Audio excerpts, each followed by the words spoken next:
Atlas. In short, it's Jennifer Lopez in a mech suit. She fights rogue AI androids, mugs at the camera and chews the scenery. It's a sci-fi action movie set in a future where artificial intelligence has gone rogue and is trying to wipe out humanity. And I hope you like CGI, because this movie puts CGI on your CGI. The only thing real in this movie may have been Mark Strong, and I'm not even sure about that. And in light of that, you know what's really shocking about this film?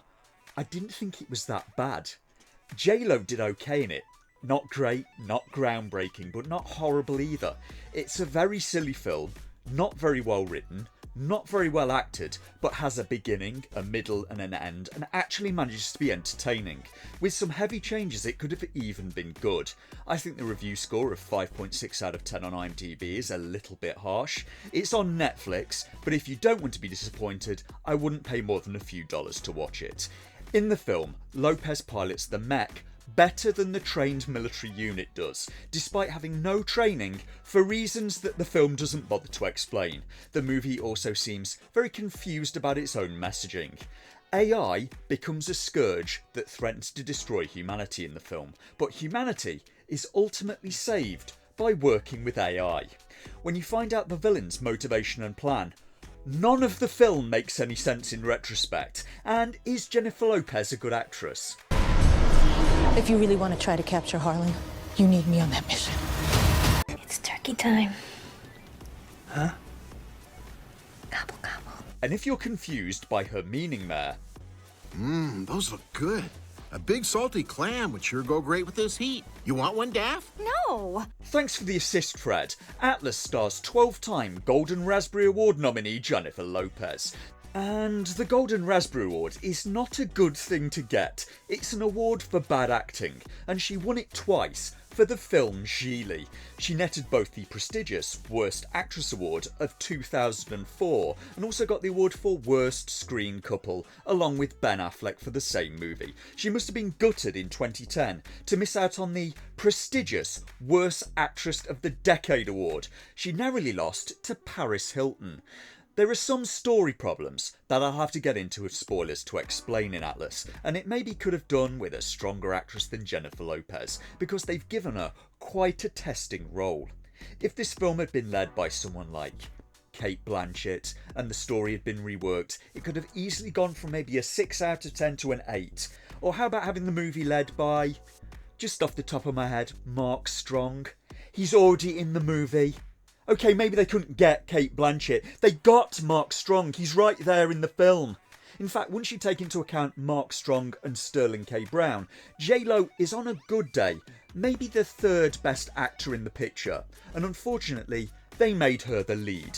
Most of the film is her alone in a mech suit talking to a suit AI.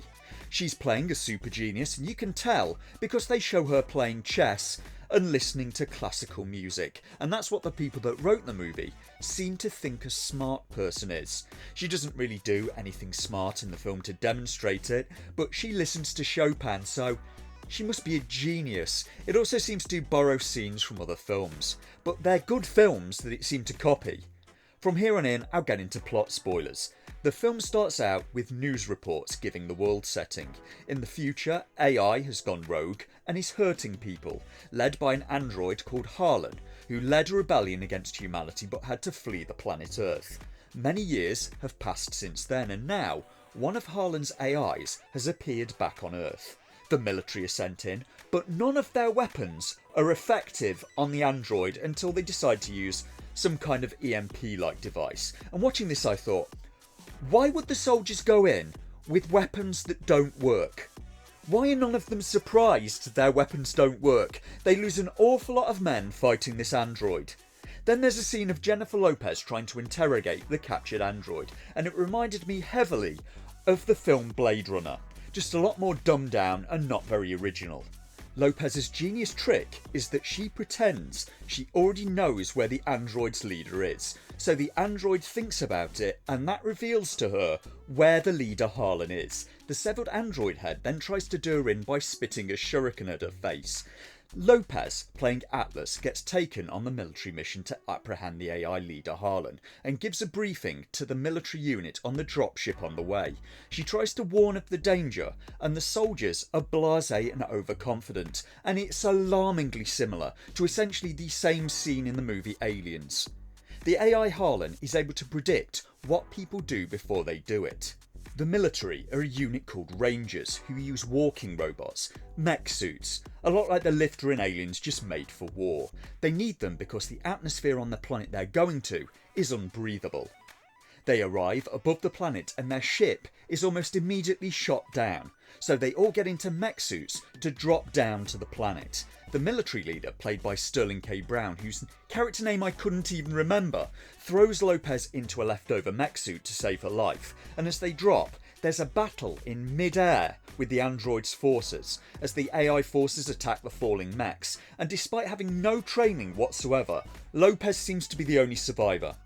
She makes it to the rally point to find the rest of the unit obliterated. She's hampered by her hatred of artificial intelligence, seeing as the mech uses an AI link to the pilot in order to operate. Throughout the film, she has to bond with the AI and trust it in order to survive. She's pursued along the way by android soldiers who are consistently trying to blow her up, and she uses the mech's one-shot iron weapon to destroy them. And why didn't the military guys do that in mid-air?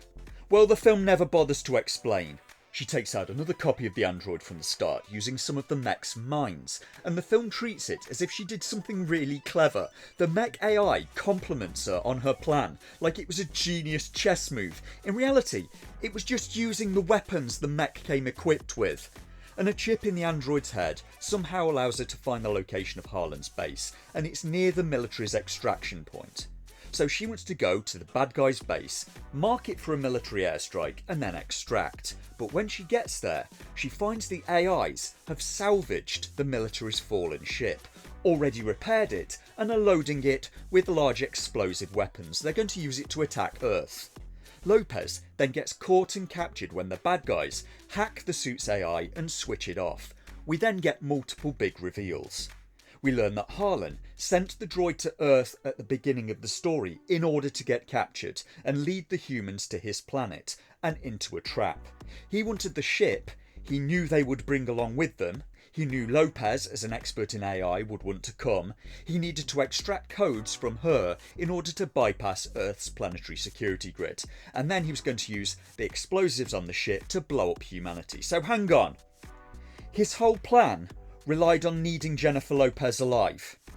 Why did his android spit a shuriken at her face if he needed her alive? Why have his forces been firing at her for the entire movie if he needed her alive? Why did the androids blow the military ship out of space with her on it if their entire plan relied on her being alive? What was the plan if she didn't make it off the ship? When you find out the villain's motivation, just none of the film makes any sense. We find out that Lopez's mother was a pioneer in AI who made Harlan, and he was like family to them. But Lopez, as a child, mistakenly linked her mind with Harlan's to try and get smarter, and the result of this was Harlan going rogue, offing Lopez's mum and then trying to wipe out most of humanity, as a way of saving humanity from all destroying themselves. All of this happened as a result of a poor decision Lopez made as a child. We learn that she always wanted to be a ranger in a mech, despite them using AI and her hating AI. Harlan is written as a mastermind that can predict people's actions long before they do them, and he does that just up until the point when the plot requires him not to. Once the plot needs him not to be that any longer, because it's time for Lopez to win now, and she can't win if he can predict everything she does, so he just kind of forgets about being a mastermind. Despite being restrained, Lopez signals her mech, which the androids, for no reason whatsoever, didn't destroy. The film doesn't bother to explain. They also lose the ability to hack it again for reasons the film also doesn't bother to explain, and the androids lose their ability to fight, also for reasons. So the same androids that dispatched the trained military unit are just easy work for Lopez, again, for reasons that the film never bothers to explain. Maybe the writers could have written the character so she'd worked on designing the mechs, so she knows them better than the soldiers do. That would at least partially explain it. Maybe they could have a genius mind that they never actually show, allow her to link to the mech AI better. Just give me something. But no, she's just better than the trained military unit with no training at all. She defeats the whole mech army single-handedly, blows the ship out of the sky, and then defeats Harlan. The suit sacrifices itself to save her, and then she realises she can trust AI now, and joins the Rangers at the end of the film, and gets a replacement AI suit. This film cost a reported $100 million. At least it's somewhat entertaining. It's also extraordinarily silly. All of us, you guys! You might think everything is okay, but Disney? He's gonna get you. Kathleen Kennedy's gonna get you. Disney and Kathleen Kennedy are gonna get you. Never rub another man's rhubarb.